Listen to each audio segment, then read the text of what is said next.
हैदराबाद के NALSA university of law के 2026 graduating batch के करीब 70 छात्रों ने विश्वविद्यालय को एक पत्र लिखकर सीजेआई सूर्यकांत जी को कॉन्वोकेशन सेरेमनी में चीफ गेस्ट बनाए जाने पर आपत्ति जताई थी। छात्रों की आपत्ति खास तौर पर जंतर मंतर पर प्रदर्शन कर रहे छात्रों के खिलाफ पुलिस बर्बरता के मामले में सीजेआई की टिप्पणी को लेकर है। जब पुलिस कार्रवाई की वीडियो दिखाए जाने की बात कही गई तो सीजेआई सूर्यकांत जी ने कहा, we are not interested in videos, we don't have time to watch. इसके बाद उन्होंने कहा, don't waste our time and don't waste your time. छात्रों ने सीजेआई के युवाओं को कॉकरोचेस कहने वाली विवादित टिप्पणी को लेकर भी आपत्ति जताई है और इसी संदर्भ में उनके कॉन्वोकेशन सेरेमनी में चीफ गेस्ट बनाए जाने का विरोध किया है। इसके बाद मामला अचानक बहुत गंभीर हो गया। बार काउंसिल ऑफ इंडिया ने सभी स्टेट बार काउंसिल्स को निर्देश दिया कि नालसार के 2026 ग्रेजुएटिंग बैच के छात्रों को फिलहाल एडवोकेट के रूप में एनरोल न किया जाए। यानी जिन छात्रों की लॉ डिग्री पूरी हो चुकी थी, उनके वकालत में प्रवेश पर रोक लगा दी गई। साथ ही बीसीआई ने नालसा से यह रिपोर्ट मांगी कि इस कैंपेन को शुरू करने, ऑर्गेनाइज करने या मोबिलाइज करने में कौन कौन से students, faculty members, research scholars, alumni अथवा अन्य बाहरी लोग शामिल थे। यहीं से कलेक्टिव पनिशमेंट का सवाल उठा। अपना डिसेंट दर्ज कराना कोई अपराध नहीं है।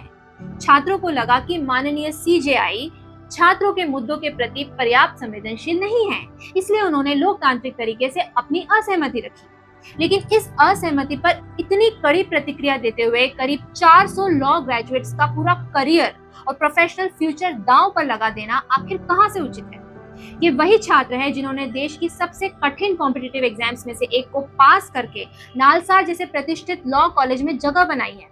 इस फैसले के बाद जब व्यापक विरोध और आलोचना हुई तो बीसीआई ने कुछ ही घंटों में अपना आदेश विड्रॉ कर लिया। अब 2026 बैच के सभी नालसार ग्रेजुएट्स को स्टेट बार काउंसिल में एनरोल होने की अनुमति दे दी गई है। सीजेपी के चीफ स्पोक्स पर्सन सौरभ दास ने बीसीआई चेयरमैन मनन कुमार मिश्रा की कार्रवाई पर बेहद तीखी आपत्ति जताई है।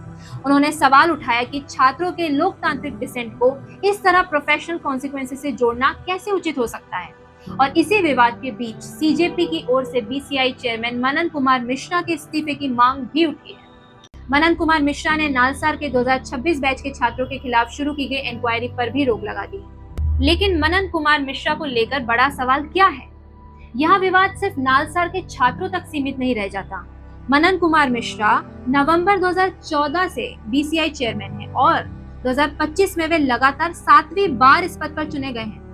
यानी लगभग 12 वर्षों से एक ही व्यक्ति बीसीआई के शीर्ष पद पर बना हुआ है। अब महत्वपूर्ण बात यह है कि बीसीआई भारत में लीगल प्रोफेशन और लीगल एजुकेशन को रेगुलेट करने वाली एपेक्स स्टैट्यूटरी बॉडी है और उसी समय मनन कुमार मिश्रा एक सक्रिय राजनीतिक पद पर भी हैं। वे बीजेपी के राज्यसभा एमपी हैं।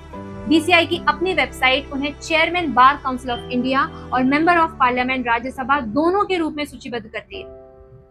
क्या भारत की सबसे महत्वपूर्ण लीगल रेगुलेटरी इंस्टीट्यूशंस में से एक के शीर्ष पद पर इतने लंबे समय तक एक ही व्यक्ति का रहना, एक ही व्यक्ति का बने रहना इंस्टीट्यूशनल चेक्स एंड बैलेंसेस के लिए उचित है? और उससे भी बड़ा सवाल यह है, जब बीसीआई चेयरमैन स्वयं एक राजनीतिक दल बीजेपी के सांसद हों, तो बीसीआई की इंस्टीट्यूशनल इंडिपेंडेंस और न्यूट्रलिटी को लेकर सवाल क्यों न उठे? क्या एक पॉलिटिकली अफिलिएटेड व्यक्ति को इतनी महत्वपूर्ण प्रोफेशनल रेगुलेटरी बॉडी का लगातार इतने लंबे समय तक प्रमुख बने रहना चाहिए? और क्या बीसीआई जैसी संस्था के फैसलों में पॉलिटिकल न्यूट्रलिटी तथा इंस्टीट्यूशनल इंडिपेंडेंस सुनिश्चित करने के लिए टेन्योर और कॉन्फ्लिक्ट ऑफ इंटरेस्ट के स्पष्ट नियम नहीं होने चाहिए?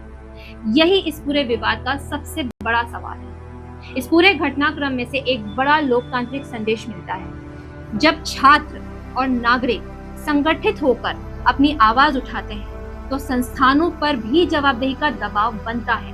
नालसार मामले में भी विरोध के बाद फैसले बदले गए और कार्रवाई वापस लेनी पड़ी। यह संकेत है कि संगठित जन दबाव संस्थागत शक्ति के दुरुपयोग को चुनौती दे सकता है और अकाउंटेबिलिटी मजबूत कर सकता है।